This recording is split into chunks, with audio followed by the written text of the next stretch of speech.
Welcome back, YouTubers, to another adventure with Lemire Legends. This is part 3 of our Bluegill series. I hope you've been following along. In this one, we're going to show you how to pin out the fins, put the clay in the cheeks, and basically pose this and get it all ready for the drying stage. First episode, we showed you how to carefully skin the fish and prepare it for the fish fill method. Real skin fish, obviously. This is the mold we used right here. What we did is we put it inside of there. We put the mache in there. We put a 1/2 inch, 3/8 inch piece of plywood in that area. Packed our special fish fill. It's paper mache, cork, plaster of Paris, some other things we have. Little shop recipe that we use inside of there.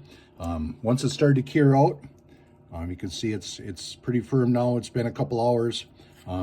We're going to take this and like I said, we're going to put the fish, the clay in it around the fish fill here, and we're going to show you a real simple, easy method for pinning out the fins.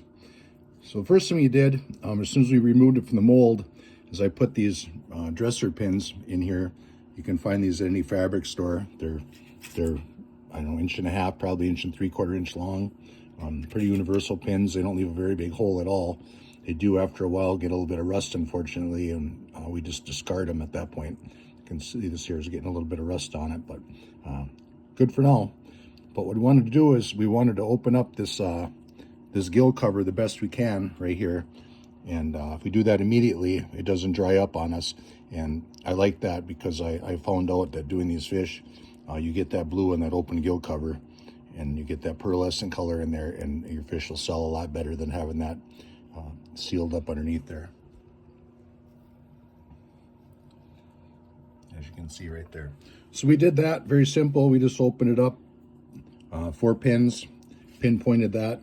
The next step, we're going to take our utility blade here, and we're going to make a little incision right back there. And I've just got this basic dental tool, basically my modeling tool. I use this. There's multiple purposes. I put wax in the tear duct of my big game heads with this, and it's a good universal little tool. And also, if you need to clean out the cheeks, sometimes this will help you out and for moving your clay around. So we're just going to get a little ball of clay here. Doesn't take much. We're just basically going to fill this little cavity in right here where we dug out the meat, so that just doesn't cave into anything. We want a little bit of plumpness there. Doesn't have to be anything crazy. And we're just going to jack that in behind the fin. So it doesn't take much. You do want to hide all your clay. You don't want to have any exposed clay, because it's just going to crumble away and cause you some headaches when you go to paint your fish. So you want to get it in there, clean up all the clay when you're done. Pretty simple. What we have right here basically is just a mist bottle with cold water in it, and we use, maybe for this whole bottle right here, maybe a 1/2 capful of the Lysol concentrate. And what that does is, you know, you get low humidity here in the winter time. What you can do is you can just mist your fins a little bit, and then it'll keep them nice and pliable and flexible, so they don't shrink up on you when you're doing your work. And also to give her a little spritz so that your modeling tool and your clay don't stick together so much. It'll help you out, just smooth things a little better, move things along for you. So you can see that filled in pretty nice. Little paper towel just to clean up any extra clay we have there, and we're good to go, just like that. Really, all we really need here is just a few basic things. Like I said, we took it from the mold. We have our clay. I got my modeling tool, just an old-time trapper knife that I use for multiple purposes. Obviously, it's not sharp. I'm running into my foam right there. Little heavy-duty shears. Just I got to cut some cardboard. What we're going to do is we're going to cut that to about that size right there. We come back around to this side, we're just going to slide this right in here like this. This fin is nice and wet, and we're just going to open it up just like this. And what's going to happen if you push down on this right here, like I said, low humidity, in about 15 minutes, you can lift this whole fin up like this, and you can peel that right off, and this fin is going to stay open for you. But we'll get there in just a bit. Getting ahead of myself here. But I've done so many of these, it's like, I don't know, a little bit different when you've got to put it on camera and keep your hands out of the way, and so folks can see what's going on. Hope you're following along. Like I said, this is 40 some years of experience doing this kind of stuff, and we're going to share it all here with you in probably, I don't know, something like 10 minutes. So pay attention. We're not going to get all crazy with screen opening these fins on this small fish. A little bit of review from last video. I had said that I don't recommend using this fish fill in anything bigger than 1.5 pound, 2 pound fish of any kind. The reason being it just gets too heavy, and like I said, 40 some years of doing this, I've seen a lot of fish that are done that way, that the skin will crack over time. Probably a poly mold or a styrofoam one is the way to go on a real skin mount once the fish gets over 1.5 pounds or so. So what we're gonna do now is we just got this small little ball of clay, and we're gonna stick this right in here in the transition between your fish fill and the tail. We're trying to get this on the show side of the fish, up underneath is what we're doing. And just take your time, very, very light pressure. You don't want to start breaking this paper mache out of here. Doesn't take a lot.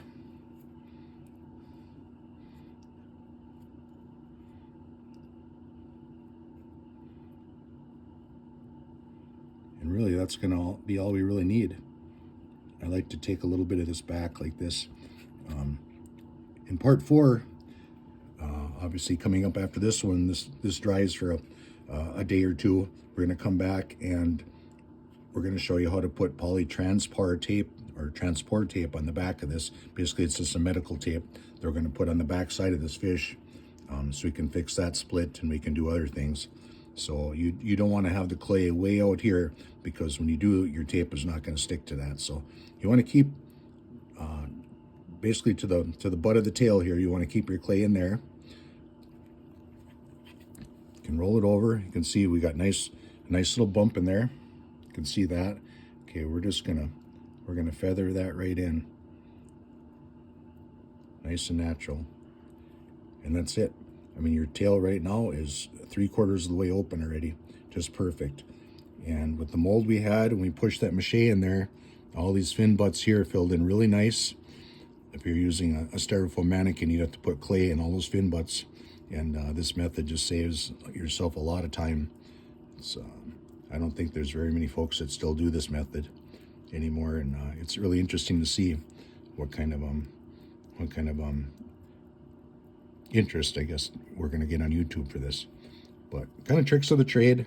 There'll be other things that are going to come down the road. We like to do a Patreon series of other little tricks we have, and if you have any business questions or any other stuff, we're going to try and get back to a lot of comments through YouTube. But down the road, after a series of videos, we are going to start a Patreon, and we really appreciate if you'd like and subscribe now, and you show your support by maybe log into our Patreon account. So that's that. We got the clay there. We got the clay there. Now we're going to fill in the cheeks, and it's basically the same thing. Okay, I like this right here.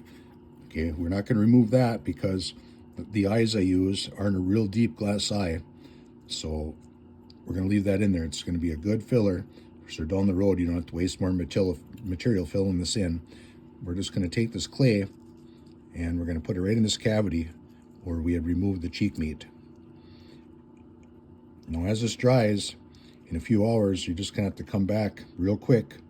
And as this clay dries in here, like I said, we have very, very low humidity this time of year. If it's summertime or different parts of the country here in the U.S., you know, it might take you longer to dry, it may dry quicker. But my point being is you're going to have to come back in here and you're going to have to feather this clay around so you don't get a bunch of bumps and pock marks. One of the common practices in fish taxidermy is people to overfill cheeks. And if you look at a fish, use your reference, you know, use reference pictures of a real live fish, just freshly pulled from the water, and you'll help you with your coloring, your painting, and also, you know, the pose of your fish, things like that. But more importantly, getting back to the cheeks here, you don't want to overfill this. You don't want big puffy cheeks on this.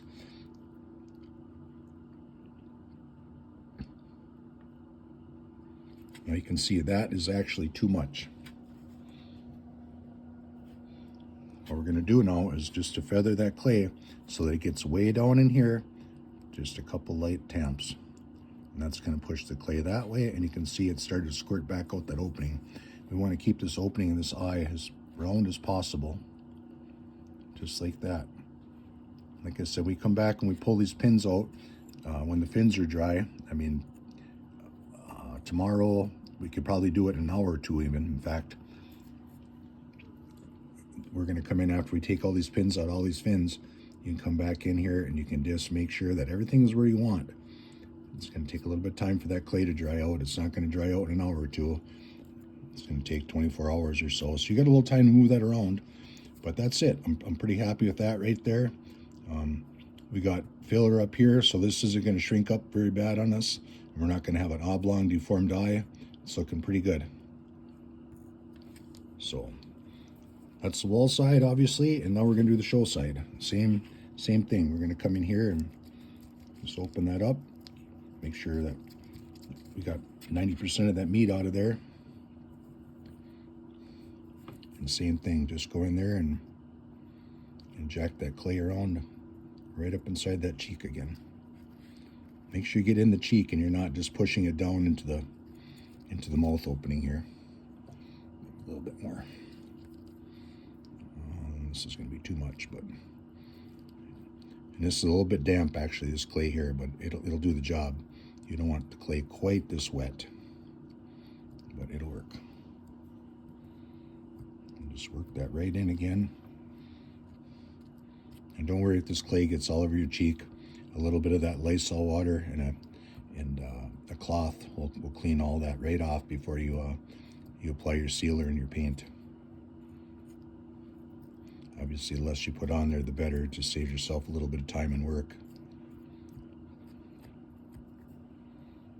And we just about got this. We got it filled in pretty good.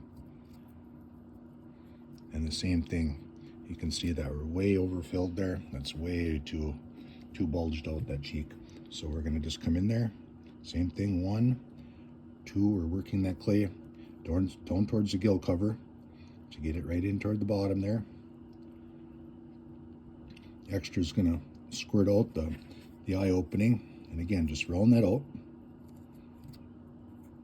just like that. Gonna get rid of our extra clay. Gonna come back here and gonna clean some of this up.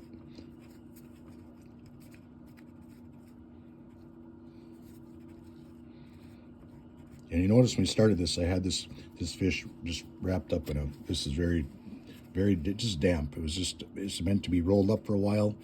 So I gave the plaster time to cure out, or fish fill time to clear out. And the fins wouldn't dry up on us.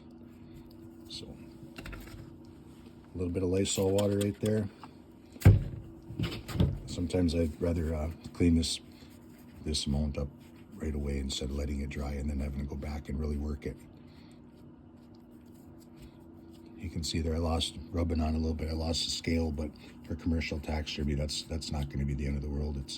This isn't a competition fish by any means. Big difference between competition and commercial work.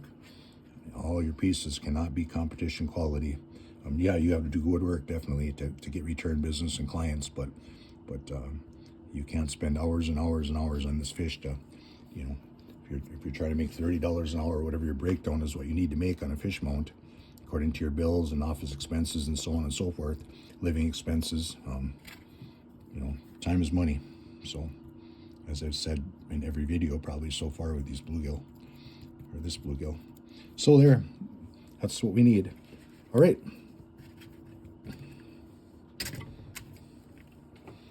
So, we're not going to put anything in this mouth. On bigger fish, sometimes you have to put a piece of cardboard in here, and you have to put a piece of cardboard here to raise this mandible right there. But on this bluegill, we don't, that's not necessary. This is going to dry just like that. What we're gonna do next is, like I said, we're gonna just open up this fin right here, get underneath there, and open that guy right up.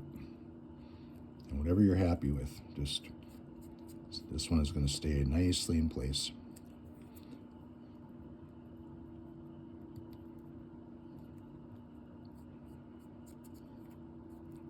Perfect. You can go in here and you can, you know, I'll just show you. You can come in at the bottom here and you can put a pin in there just to make sure that you're going to be happy that that's not going to shrink up on you. But I've done enough of these. I know that's going to stay in place, and you could put another one here if you wanted to, so that doesn't cup or roll on you. Okay, the next thing, these little dresser pins. You get in here right at this pokey little peck down here. I like to put so you're not making a hole in the fin. Okay, you can put that pin right in there. You can adjust this the way you want. You can see that I'll show you on the top side here too. There's basically a little ray that comes out here, a little pointed little thing that I like to get in between that and the main webbing of the fish, just like that. And that's really all you need to do. I'm going to turn this up a little bit, and that's going to open up this fin a little bit more for us, just like that. Done. Now you have to be careful when you're doing this that you don't start spinning this fish around back and forth, because you're going to lose what you did already. So I like to do my pec fins first, then I'll come back and I'll pin my tail in place. And yes, you are going to put a hole here, but easily fixed. See, it popped loose already, but that's okay. I'll show you another way that we can avoid that. Real simple. And we're going to just do the same thing here. You don't want to open this up too much, not overly splayed out, but just enough. And then we're going to get underneath here with our little clay modeling tool, and we're going to raise this up. Just like that. You want a nice transition from your body to your tail. I didn't want this pushed way down, and I don't want it raised way up. If it was raised up, we'd have to have more of an arch right here in our fish, and our plaster is dry, and if we try and arch that right now, we're going to break it, and we don't want to break that plaster loose right back there. 9 times out of 10 you start doing that, and right in the back side of your wood block right here is where you're going to get a crack. So that's that. And then back up to this pec fin. The way you can avoid that is you can just put a pin right through the fin. I try not to do that. I don't like to leave those little pinholes there. It's just more patchwork. And again, this is about 1 3/4 inch dresser pin. You can go just like that. And same thing, you have to lift this up. Just like that. Done. Get rid of that little bit of clay off there. Keep our fins as clean as we can. Okay. We're almost there. What we have now is 2-inch T-pins. These are available, same thing, at most fabric stores. Also, Mackenzie Taxidermy Supply and some of the other supply companies will carry these. This is a 2-inch T-pin. And they also carry this is called a bank pin, B-A-N-K, bank pin. They carry these too, and they come in pretty useful for a multiple purposes. A lot of times you can stick these in your full shoulder mounts of your big game animals inside the lip line and help hold things in place. They serve the same purpose for doing this, pinning your fins open and so on and so forth. So we have a dresser pin, 1 3/4 inch, 1-inch bank pin, and these are 2-inch T-pins. And now what we're gonna do with these T-pins, we don't want to leave a bunch of holes. These you can see the difference in the diameter between this T-pin and that. This is going to leave a pretty substantial hole in this little fish. So if you want to poke through your fins, this is your go-to pin right here. So on these T-pins, what we're going to do is we're going to open up all these spiny dorsal fins. Okay, we're just going to start right at the top one, just like that. We're going to come back maybe 2 or 3, do another one. Holding this open, boom, do it again. And after you get a couple in there, this is going to stay open for you. And I just always like to just put a couple extra. It only takes you 2 seconds. And I'm happy with that. We're going to leave that alone. Now, on a good quality fish mount, this anal fin and the secondary part of your spiny dorsal fin, you like to have that real close to the body. Like this fish is splayed wide open swimming. So what you want to do is you want to just stick that pin right in as close to the edge as you can. And you just want to gently pull that back, just like that. Done. Another little trick is if you didn't want to get in here, and if this wanted to fall down on you, you could take a little piece of the styrofoam. This is just 3/4 inch blue styrofoam siding foam for construction. You can slide that right underneath there. And if you want to lift this, give this tail just a little bit of an action, I mean, you could just cut this the way you want, and you could slide it underneath there. We're just going to run this one right here. Nice little tapered edge to it. We're just going to slide that right underneath there. Just give this tail a little bit of a cup. Now these fins are going to dry just like that. They're going to curl on the tips just a little bit, but like I said, for commercial taxidermy, we're not worried about it. A lot of guys will put these on mounting stands. They run a screw through into that block of wood. They can adjust the height of the fish. They can spin it. They can move it. They'll put window screen and paper clips on these. They'll put plastic on the front and back. But I mean, this only takes you literally seconds to set up a fish like this, to do it this way. By the time you got all that material together, your stand, everything, all that bulkiness, paper clips, it's just a headache, I think. And like I said, 40 some years of experience, I just found this to be the greatest way to do stuff. It really is a cat's meow. The same thing here. We're just going to start to open up this fin. 1, 2, and 3. And now that got pushed down, so the same thing. Just take your modeling tool, get in there. Be careful, don't be whacking at those. They can still stick you. This fish should have the last laugh after all, so be careful. Those fins and those fins are very sharp still. And just like we did there, we're going to take this anal fin and we're going to open it right up to the body, just like that. And you can see this fin is starting to dry out a little bit already. We want to have this fin basically going with the body. See how high that got right there? Okay, you want to keep that down. And that's one of the downside when these fins start to get dry like that. You can see I split that right there. I put that pin in there. It split the fin. But hey, that's not to panic. That can be fixed. And that's going to be our next video, part 4, prepping this fish for paint. It's kind of, like I said, it's called polytransport.